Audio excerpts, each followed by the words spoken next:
누가복음 19장 41절로부터 48절까지 말씀 뜻을 새기면서 저와 여러분이 한 절씩 교독합니다.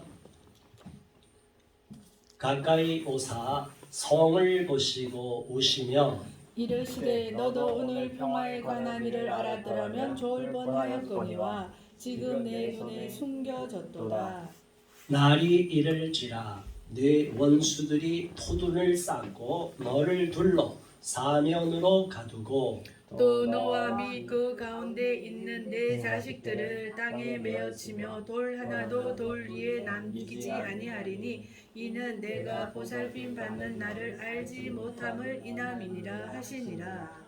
성전에 들어가사 장사하는 자들을 내쫓으시며 그들에게 이르시되 기록된 바 내 집은 기도하는 집이 되리라 하였거늘 너희는 강도의 소굴을 만들었도다 하시니라.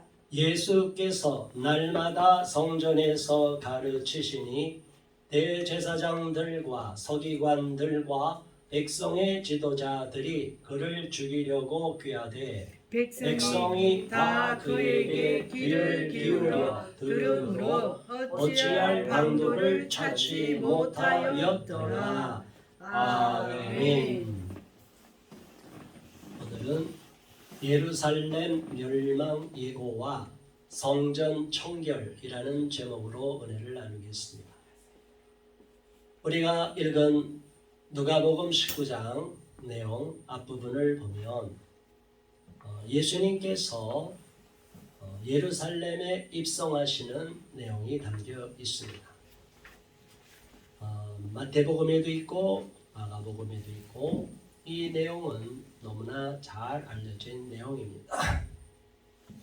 예수님이 호산나 호산나 하는 무리들 가운데 호산나 그 찬송하는 그 소리를 들으시고 우리를 구원하소서 하나님을 높이는 찬양 소리가 울려 퍼지는 것을 봅니다. 예수님이 어린 나귀를 타고 예루살렘으로 입성하실 때에 예수님의 표정이 어떠셨을까 여러분 한번 생각해 보시기 바랍니다. 예수님이 많은 무리가 환호하니까 기뻐서 기쁨을 주체하지 못하셔서 막 웃으셨을까요? 예수님은 예루살렘으로 죽으러 오셨습니다. 지금 죽으러 오시는 길을 가고 있는 것입니다. 군중들은 예수님을 막 환호를 합니다. 세상의 시각으로 보면 인기가 절정에 이르는 거죠. 지금도 유명한 스타들을 보면 연예인들이든 스포츠 스타든 엄청나게 많은 사람들이 그 사람을 환호하는 것을 봅니다. 어디에 가든지 그를 쫓아다니면서 열광을 합니다. 예수님이 땅에 오셨을 때 공생애를 사시고 이제 마지막 예루살렘 성으로 십자가 처형을 당하시기 위해서 고난을 당하시기 위해서 들어가시는 때에도 많은 군중들이 예수님을 따라왔습니다.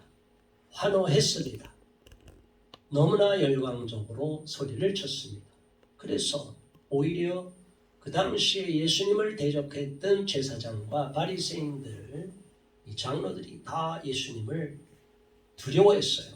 이제 세를 귀합해서 우리를 공격하면 어떡하나 겁을 내고 있는 겁니다. 저와 여러분들은 이러한 장면 가운데 예수님의 마음을 한번 생각해 볼 수 있기를 바랍니다. 저는 많은 사람들이 정말 예수님을 믿는 제자들이라 하면서 예수님이 진정으로 예수님을 믿고 따르는 사람들이 얼마나 되는지를 늘 걱정을 하고 있습니다. 예수님도 말씀하셨어요. 그 많은 사람들 중에 예수를 나로 예수님을 주여 주여 하는 사람들 중에 양과 염소가 갈리고 믿음이 있는 자, 없는 자, 기름을 예비한 자가 있고 아닌 자가 있다. 그리고 하나님께서는 우리를 심판의 날에 이르게 하실 때 예수님을 알던 사람들이 깜짝 놀라고 예수님을 잘 모르던 사람들이 깜짝 놀란다 이렇게 말했어요. 예수님을 나름대로 열심히 믿고 알고 성경 지식도 있다고 하는 사람들 가운데 많은 무리들이 예수님을 따랐는데 결과적으로는 우리 하나님의 기쁨에 이르지 못하는 모습이 있다는 것입니다. 이렇게 예수님을 막 환호하면서 수많은 사람들이 열광의 도가니에 빠져 있는데 예수님은 오히려 슬픔에 잠겨 있으십니다. 왜냐하면 오늘 우리가 읽은 본문부터 그 엄청나게 많은 사람들이 환호하는 장면 이어서 예수님이 하시는 말씀이 오늘의 이야기입니다. 지금까지 종려주일, 고난주간 하면 항상 저도 설교를 예수님이 예루살렘 입성하시는 모습만 여러 번 설교를 했습니다. 그리고 그것이 또 중요하기도 하죠. 그 호산나 호산나 하면서 열광적으로 나귀를 타신 예수님을 맞이하기 위해서 종려나무 가지를 길바닥에 깔고 겉옷을 벗어서 길바닥에 깔고 수많은 사람들이 열광했는데 그 열광했던 자들이 다 나중에 어디로 갑니까? 다 예수님을 십자가에 못 박으라고 배반을 하고 다 뿔뿔이 흩어집니다. 저와 여러분들은 끝까지 예수님을 믿고 따르는 자가 되기를 바랍니다. 형식적으로 신앙생활하는 것이 아니라 정말 예수님을 사랑해서 죽기를 각오하고 예수님과 함께 죽음을 무릅쓰고 신앙생활하겠다는 십자가를 지겠다는 각오를 갖고 신앙생활하시기를 바랍니다. 예수님이 말씀하셨습니다. 누구든지 나를 따라 오려거든 자기를 부인하라 그랬어요. 자기를 부인하란 말이 뭐예요? 자기가 원하고 바라고 즐거워하는 모든 즐거움을 다 부인하고 십자가를 지고 나를 따르라. 그 말이 얼마나 무서운 말씀이에요. 십자가를 진다는 것은 죽으러 같이 가자는 거예요. 십자가의 고난을 당하라는 거예요. 예수님은 그 많은 무리들이 환호하는 그 광경을 목도하시고 이제 가까이 예루살렘 성을 가까이 다다라서 성을 향하여 보시고 너무 마음이 슬프셨습니다. 예수님이 뭐라고 말씀하셨어요? 41절에 가까이 오사 성을 보시고 우시며. 자, 여러분, 왜 예수님이 우셨을까요? 예수님이 당신께서 십자가의 고난을 당하시기 전에 온갖 고초를 당하고 고문을 당하고 괴로움을 당하고 십자가처형의 고통을 당하실까봐 우셨을까요? 물론 예수님이 겟세마네 동산에서 기도하실 때 땀방울이 핏방울이 되도록 기도하시면서 그 두려움을 인간적인 육신의 몸을 입고 있으시기 때문에 인간적인 두려움과 공포도 있으셨을 거예요. 그러나 여기서 예수님이 우시는 것은 당신의 자기 자신의 슬픔과 고난을 고통을 생각해서 우신 게 아닙니다. 우리는 우리 인생이 한탄스러워서 울어요. 슬퍼서 울어요. 남들보다 잘 살지 못해서 울어요. 억울해서 울어요. 누구처럼 배 터지게 먹지 못해서 울어요. 누구처럼 좋은 여행지로 가지 못해서 울어요. 여러분, 그게 울 일입니까? 그건 울 일이 아니에요. 다른 집안의 부모만큼 좋은 부모를 못 뒀다고 슬퍼하고 그래서 울어요. 울다가 세상 끝날 거예요. 절대 그래서는 안 됩니다. 예수님이 우신 것은 예루살렘 성을 보시고 우신 거예요. 예루살렘 성이 장차 멸망할 것을 보시고 슬퍼하시고 우신 겁니다. 지금 저렇게 환호하는 무리들, 저렇게 열광하는 무리들의 후손들이 나중에 처참하게 죽임을 당하고 예루살렘이 멸망당할 때 로마군에게 완전히 짓밟히는 처참한 일을 또다시 겪게 되는 것이에요. 과거에 BC 586년에 바벨론 군대 로마 이전에 바벨론 군대에 완전히 예루살렘이 짓밟혀서 수없는 사람이 죽었다 갔고 완전히 포로로 끌려갔던 것처럼 또다시 장차 앞으로 이러한 비극적인 일이 이 예루살렘 성에 똑같이 임할 것이다 라는 것을 아시고 예수님은 오셨습니다. 호산나 찬송하리로다. 우리를 구원하소서. 하나님을 찬양하고 하나님을 높이고 예수님을 높였던 이 무리들이 배반할 것도 아시고 그들이 마침내 그들의 후손들이 비참한 최후를 맞이할 것도 아심으로 아름답게 성전을 자랑하고 이 아름다운 성전과 예루살렘 성을 바라보고 사람들이 자부심을 가졌어요. 우리 민족이 위대하다는 것 작지만 예루살렘 사람들, 유대 사람들, 이스라엘 사람들은 자부심이 대단했습니다. 그 민족적인 긍지가 있는 거예요. 지금도 우리가 긍지를 여기는 그러한 기념물이든가 어떤 그런 민족적인 상징을 갖고 있는 그런 상징물을 함부로 훼손해 보세요. 난리가 납니다. 지금도. 그 당시에 예루살렘에 있는 성전을 바라볼 때 이스라엘 사람들은 너무나 기쁨을 감추지 못하고 자부심이 넘쳤어요. 그런데 예수님은 예루살렘을 보고 오셨습니다. 저와 여러분이 오늘날 대한민국을 보고 한국교회를 보고 우시는 사람이 몇 사람이 있습니까? 아무 문제 없이 대한민국은 굴러가고 아무 문제 없이 한국교회는 잘 돌아가는 것처럼 혹시 착각하고 있지 않습니까? 저와 여러분은 하나님이 오늘의 한국 대한민국을 바라볼 때 슬퍼하시고 죄악이 넘쳐나는 대한민국 그리고 하나님의 거룩함을 잃어버리고 세속화되고 교회가 세상의 구설수가 되고 주의 종들이 범죄를 저지르고 온갖 구설수에 오르는 이 처참한 현실을 보고 얼마나 우리 하나님이 탄식하시고 우리 예수님이 눈물을 흘리실지를 생각해보는 저와 여러분 되기를 바랍니다.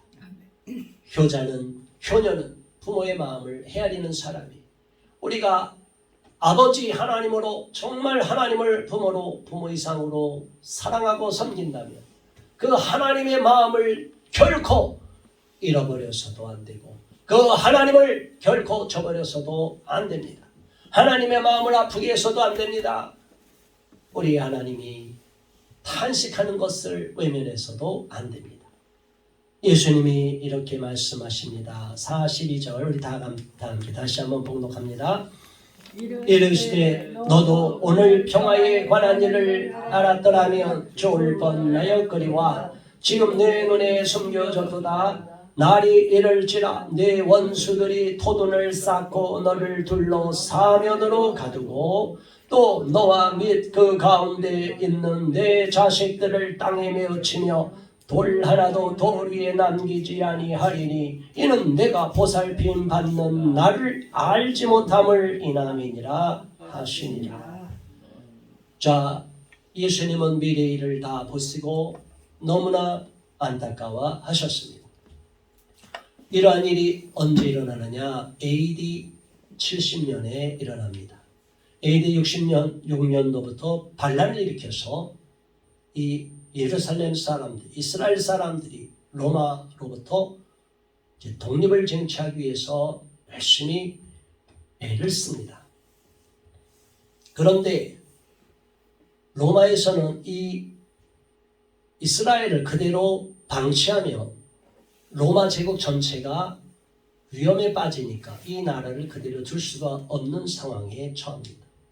그래서 디도 장군, 이 황제의 아들을 예루살렘으로 보내서 예루살렘을 공격하게 합니다. 끔찍하게 3년이 넘도록 석 달이 넘도록 그렇게 쭉 그냥 공격을 하고 해서 결국에는 예루살렘 성이 짓밟힙니다. 그런데 그 전에 이 이스라엘 사람들이 얼마나 방심했냐면 이스라엘 사람들은 다 6월절을 지켜요. 6월절에는 다 예루살렘으로 모이잖아요. 유월절에 어마어마한 무리가 또 유월절을 지키기 위해서 이 위험에 처한지도 모르고 다 예루살렘으로 들어왔다고 해요. 그런데 로마군이 다 포위를 하고 그 도간에 든 쥐처럼 가둬놓으니까 가뜩이나 좁은 그 지역에 사람은 많고 먹을 것도 금방 떨어지고 처참한 상황이 벌어집니다. 우리가 구약에 봐도 BC 586년에 예루살렘이 멸망할 때도 보면 먹을 것이 없어서 심지어 사람이 자기 자식을 삶아먹는 이야기가 나오고 자기 자식이 눈이 뒤집혀지니까 자기 살겠다고 자식이 몸을 식량으로 삼는 거예요. 이 말도 안 되는 인간의 야만성이 나타납니다. 이때도 마찬가지 먹을 것이 떨어집니다. 그래서 사람들이 다 벗겨 먹습니다. 가죽도 벗기고 갖고 있던 짐승으로 만든 허리띠부터 방패 가죽부터 모든 먹을 것은 다 뜯어 먹는데도 먹을 게 없어요. 어떻게 될 거예요? 이 처참한 상황에서 요세푸스라는 그 유대 역사학자는 그 장면에 그때 죽은 사람이 약 110만 명 정도가 죽었다고 기록하고 있어요. 얼마나 많은 사람이 죽습니까? 시체가 산을 이루는 거예요. 수 없는 사람이 죽임을 당하고 피흘림을 당했어요. 어린아이부터 어른에 이르기까지 살아남을 수가 없는 거예요. 수많은 사람이 약 10만여 명이 포로로 끌려가고 거의 남아있던 사람은 다 멸절을 당하는 것처럼 다 죽임을 당했어요. 예수님은 왜 예루살렘이 그렇게 처참한 죗값을 치르게 하셨습니까?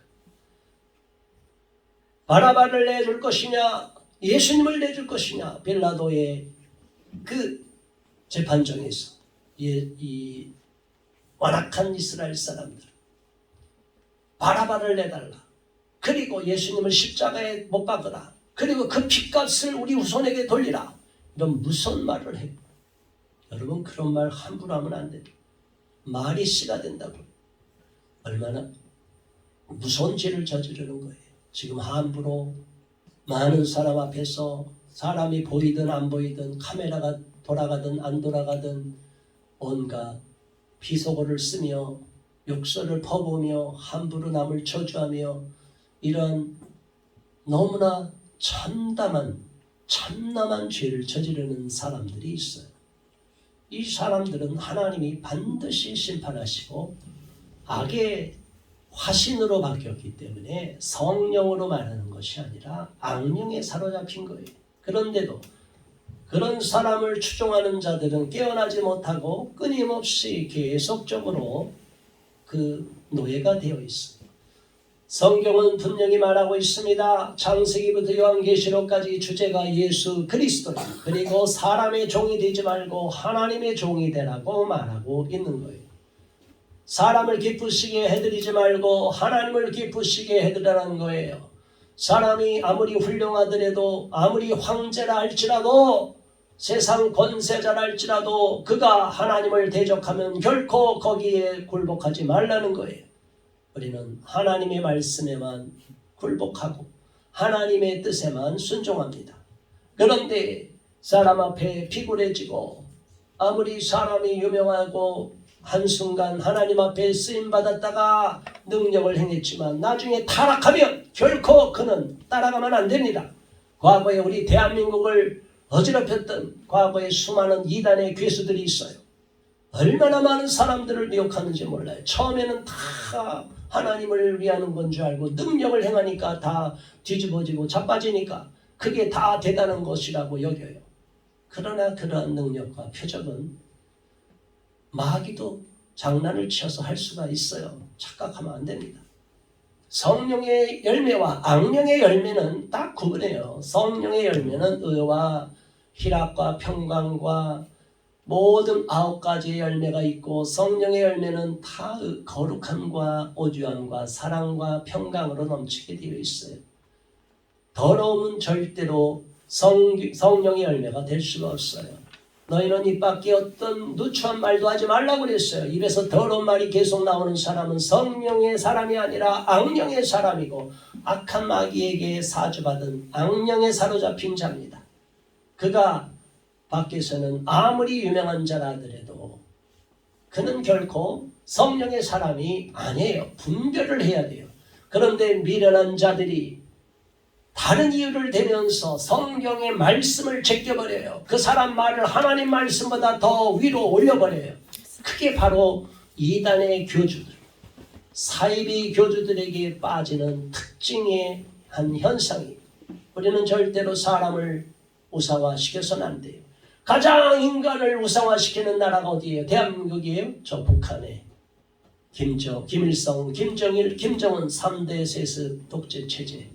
얼마나 끔찍하다고 합니까? 수많은 김일성, 김정일 동상이 있고 수도 없는 주체 사상탑이 있고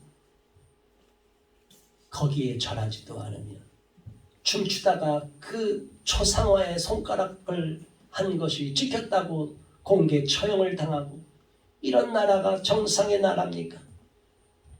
미친 나라죠. 그런데 그 사람들은 죽지 못해서 어쩔 수 없지만 우리의 자유가 있음에도 그렇게 어리석은 잘못을 저지르는 악한 지도자 밑으로 기어 들어가서 스스로 종로로 타고 있는 어리석은 인간들이 너무나 많습니다. 정치 권력 밑에 들어가기도 하지만 종교 권력 밑으로 들어가서 기생하는 인간 노예가 된 어리석은 인생들이 너무나 많습니다. 깨어나셔야 됩니다. 진리의 눈을 뜨셔야 됩니다. 하나님 외에 높아진 것은 다 여지없이 부숴버려야 됩니다. 우상입니다. 그가 어떤 일을 해도 그는 하나님을 대적하는 자라면 반드시 멸해야 됩니다. 하나님의 영광을 가로채는 자, 적그리스도와 똑같은 행태를 보이는 것이 하나님은 용서할 수 없는 것입니다. 예수님은 이어서 45절 이하에 보면 성전을 청결하게 하시는 모습이 나옵니다. 결국에는 예수님이 보실 때, 하나님이 보실 때, 이 시대의 각 시대마다 하나님이 희망을 가질 때는 성전이 청결할 때고 우리 믿음이 거룩함을 지킬 때예요. 그때는 하나님이 우리를 국난의 위기에서도 건져주시고 우리가 어떤 어려움을 당하더라도 하나님이 우리를 보호하여 주십니다. 그러나 신앙을 잃어버리고 배교하고 우상을 숭배하고 온갖 더러운 죄를 저지르면 영적으로 간음을 저지르면 하나님은 용서할 수가 없이 모두를 다 심판하시고 진노하셔서 진노의 그릇을 쏟아냅니다. 그 진노의 그릇에 누가 버텨낼 수 있겠습니까? 성전에 들어가서 하나님 예수님이 보실 때 하나님을 예배하고 하나님을 경배하고 거룩할 성전이 성전에 들어가서 장사하는 자들이 있다는 거예요. 어떻게 장사를 해요? 성전에 들어갈 예물을 팔고 성전에 들어갈 때 성전세를 바칠 때 그걸 갖고 환전하면서 돈을 벌고 하나님을 경외하는 자들이 교회에 와서 오늘날 보면 교회에 와서 하나님을 경외하지 않고 교회를 장사하는 장사치의 소굴로 만들면 안 된다는 거예요. 그래서 교회 내에서는 절대로 장사해서 안 되고 다단계가 들어와서도 안 돼요. 교회를 무너뜨리는 가장 큰 원인이 여기에 있어요. 세속화되고 타락하면 하나님이 심판하십니다. 이스라엘 백성들이 구약시대에도 마찬가지고 지금 신약시대도 마찬가지고 하나님을 대적함으로 하나님을 진노하게 하고 종교심을 다 잃어버리고 성전을 더럽히고 타락시키고 나니까 우리 하나님이 그 죄값으로 진노의 무서운 재앙의 그릇을 쏟아 붓는 거예요. 그래서 어마어마한 재앙이 쏟아지는 건데 결국에는 가장 자부심이 넘쳤고 가장 자랑하고 교만하고 우쭐했던 저 이스라엘 사람들의 상징과도 같은 예루살렘, 그 예루살렘에 있는 성전을 다 무너뜨려버리고 맙니다. 불태워버리고 결국은 다 약탈당하게 만듭니다. 예루살렘 성 안에서 저항하던 사람들을 다 죽여버리게 만듭니다. 왜 하나님이 택한 백성, 선민이라고 말하는 이스라엘 백성들을 저렇게 처참하게 성경의 역사를 보면 두 번이나 처참하게 예루살렘이 무너지게 만드십니까? 그 이상의 더 많지만 끔찍하게 큰 사건으로 보면 구약시대에 바벨론에게 침공당하고 또 앞으로 예수님의 예언한 대로 역사적으로 있었던 AD 70년에 로마군에 의한 예루살렘 함락이 그것입니다.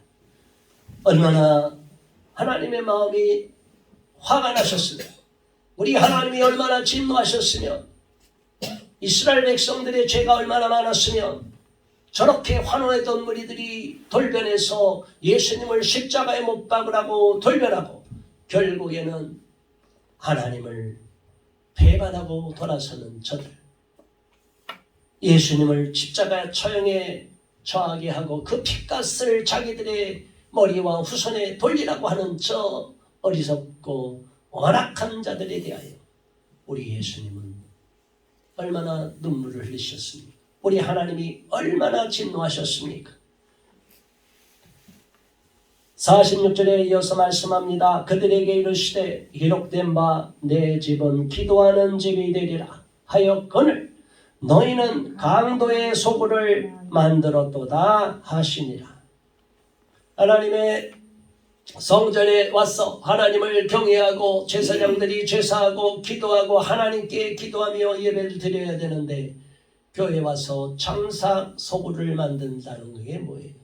교회를 장사하는 마음으로 오는 거예요. 교회에 유명한 사람이 나오니까 내가 그 사람과 친해져서 그 사람과 친해져갖고 뭔가 유익을 보면 어떨까? 우리가 성도의 교제, 코이노니아를 이루는 건 좋습니다. 그러나 그것을 하나님을 만나고 그리스도 안에 한 형제, 지체가 됨으로 친해지는 건 상관이 없는데 목적을 거꾸로 가는 거예요. 하나님을 잘 믿고 하나님께 예배하고 하나님께 기도하고 그런 관계까지 가야 되는데 하나님과의 관계는 다 저버리고 사람과의 친목에만 정신을 팔아먹는 사람들이 너무나 많아요. 교회가 그렇게 장사꾼의 소굴인 것처럼 친목 사교장인 것처럼 착각하면서 그냥 거기 수준에 머무르는 사람들은 예수 그리스도를 진정으로 구주로 영접했는지 자기 자신의 가슴에 손 얹고 생각해야 됩니다.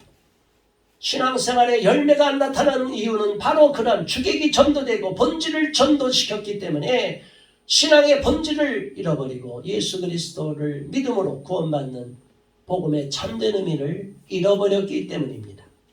우리는 예수님이 안타까워하시는 모습을 보아야 됩니다. 종려주의를 맞이해서 수많은 사람들이 예수님의 예루살렘 입성에 대하여 설교하고 또 설교를 듣습니다. 그리고 우리는 그 장면을 통해서 우리 예수님이 수많은 군중으로 인하여 환호를 받은 것을 보게 됩니다.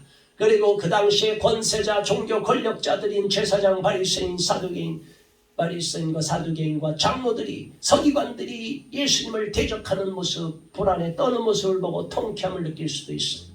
그러나 우리는 그 다음에 이어지는 성경 말씀에 더 귀를 기울여야 되는 것입니다. 오늘 우리가 읽은 이 본문의 말씀처럼 예수님은 예루살렘 성에 가까이 와서 눈물을 흘리시고 장차 예루살렘에 임할 끔찍한 재앙에 대하여 끔찍한 심판과 재난에 대하여 슬퍼하셨습니다. 그리고 이러한 심판을 자초하는 신앙을 잃어버리고 형식적인 신앙으로 완전히 껍데기 신앙만 남은 자들을 진노하셔서 예루살렘 성을 청결하시게 하셨습니다. 장사하는 사람, 하나님께 드리는 제물이라고 하여 그것을 성전에서 파는 사람 상을 다 엎어버리고 저들이 이곳에 와서 성전을 더럽히지 마라. 하나님께 기도하는 이 성전이, 하나님께 제사 드리는 이 성전이 너희들의 개인의 유익을 위한, 이익을 위한, 경제적 이익을 위한 장사치의 소굴로 만들어서 되겠느냐? 오늘날 저와 여러분들이 신앙생활을 제대로 하는 믿음의 자세를 잃어버리며 이렇게 주객이 전도된 어처구니 없는 모습을 보일 수가 있습니다. 믿음 생활을 제대로 합니까? 우리 학생은 학생으로서 공부도 하지만 하나님께 예배를 드리는 걸 소홀히 하면 안 돼요. 우리가 아무리 중요한 국가적인 일을 하고 어떤 중책을 맡고 사업을 한다 할지라도, 큰 일을 한다 할지라도 하나님께 예배 드리는 것을 소홀히 하고 어떻게 하나님의 칭찬을 받고 인정을 받을 수가 있습니까? 저와 여러분은 하나님을 만홀히 여기지 말고 하나님을 경외하고 우리 예수님이 탄식한 것처럼 절대로 신앙의 본질을 희석시켜서는 안 됩니다. 교회가 장사치의 소굴로 바뀌어서도 안 되고, 교회가 잠자는 자들의 무덤이 되어서도 안 되고, 교회가 국가적인 위기와 교회적인 한국교회 전체의 위기에 눈을 감고 내 교회만 잘 먹고 잘 살고 평안하자, 태평하다, 안전하다 해서도 안 되는 것입니다. 오늘날 교회를 보면 희생하지 않으려는 사람들이 너무나 많습니다. 목사들도 마찬가지. 자기한테 조금이라도 불이익이 올 것 같으면 어려운 일은 다 마다하지 않고 희생을 하지 않으려고 그래요. 영광을 받는 자리에만 탐하고 있어요. 하나님이 그러한 주객이 전도된 하나님을 높이지 않고 자기를 더 하나님보다 높이려는, 그리고 좋은 자리만 탐하는 목회자도 용서하지 않습니다. 우리는 하나님을 두려워해야 되고 예수님이 성전을 청결했다는 이 사실을 알고 우리 안에 잘못되어 있는 탐심, 탐욕, 교만, 세속화, 그리고 하나님 외에 더 높이는 우상을 다 부숴버려야 됩니다. 오직 하나님만이 하나님 되게 하셔야 됩니다. 우리 하나님만이 진정으로 하나님이 되도록 내 마음에 완전한 주님이 되어야 됩니다. 내가 주가 되어서 안 되고 내가 사랑하고 아끼는 것이 주인 노릇하도록 만들어서도 안 됩니다. 오직 하나님만이, 오직 예수님만이, 오직 성경만이 우리의 삶의 지표가 되어야 될 줄 믿습니다. 47절 48절 마지막으로 다 함께 봉독합니다. 예수께서 날마다 성전에서 가르치시니 내 대제사장들과 서기관들과 백성의 지도자들이 그를 죽이려고 꾀하되 백성이 다 그에게 귀를 기울여 들으므로 어찌할 방도를 찾지 못하였더라. 아멘. 예루살렘을 입성할 당시에 저들이 분노하고 죽이려고 했지만 사람들이 무서워서 결국은 예수님께 손을 대지 못했어요. 그런데 며칠 사이에 싹 바뀝니다. 여론은 금방 바뀌어요. 사람의 인기도 금방 식어요. 여러분, 사람의 말, 평가에 휘둘리지 마시기 바랍니다. 여론도 금방 바뀌어요. 여론조사도 금방 바뀌어요. 여론 조작하는 것도 있어요. 절대로 속아 넘어가지 마시기 바랍니다.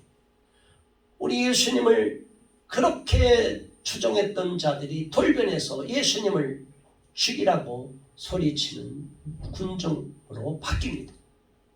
저와 여러분들은 결코 사람의 인기에 휘둘려서 안 됩니다. 사람들이 우리를 칭찬하는 말에 현혹되어서도 안 됩니다. 저와 여러분은 늘 겸손하게 하나님만을 높이는 주님의 참된 자녀가 되기를 예수 그리스도 이름으로 축원합니다. 오늘 말씀을 기억하면서 종료주의를 맞이해서 우리가 예수님이 오히려 슬퍼하시고 예수님이 오히려 우리를 탄식하시고 예수님이 오히려 이 군중들을 보고 그 미래를 보고 예루살렘 성을 보시고 우시는 그 참담한 심정을 헤아리고 우리가 우리 자신을 다시 한번 돌아보고 대한민국을 돌아보고 한국교회를 돌아보고 이 땅에 얼마나 많은 범죄가 일어나고 있는지를 돌아보고 우리가 깊이 회개하는 한 주간을 보낼 수 있기를 바랍니다. 함께 기도하겠습니다. 주여 할렐루야. 하나님 아버지 감사합니다. 고맙습니다.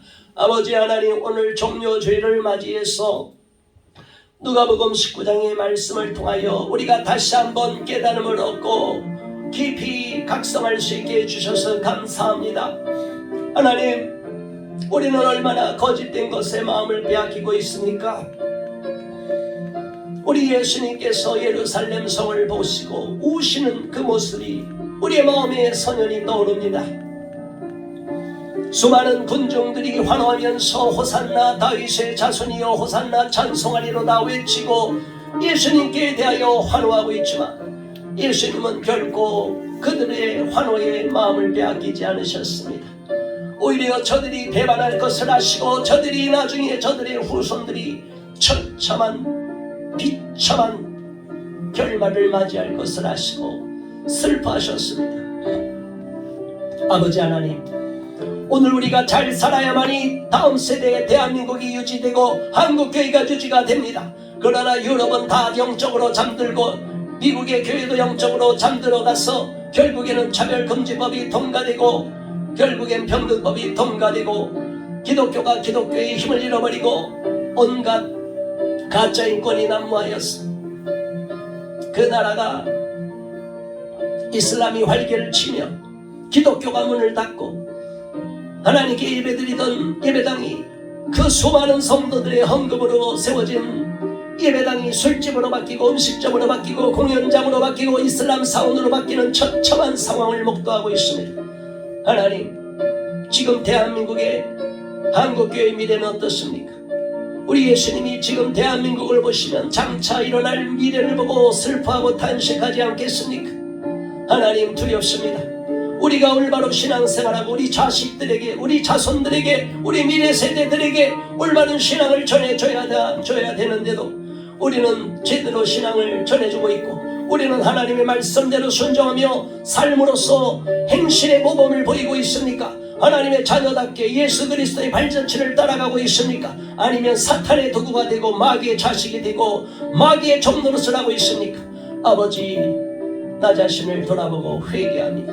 하나님 앞에 높아진 것, 하나님 앞에 교만한 것을 회개하오니 하나님의 심판을 두려워하오니 주여 나의 죄를 용서하시고 우리 모두가 깊이 성찬하며 하나님 앞에 겸손함을 나갈 수 있도록 이끌어 주시옵소서. 이 한 주간을 주님 앞에 깊이 성찬하며 주님을 겸손히 따르는 우리 모두가 되게 하여 주시옵소서. 예수 그리스도 이름으로 간절히 기도드리옵나이다. 아멘. 아멘.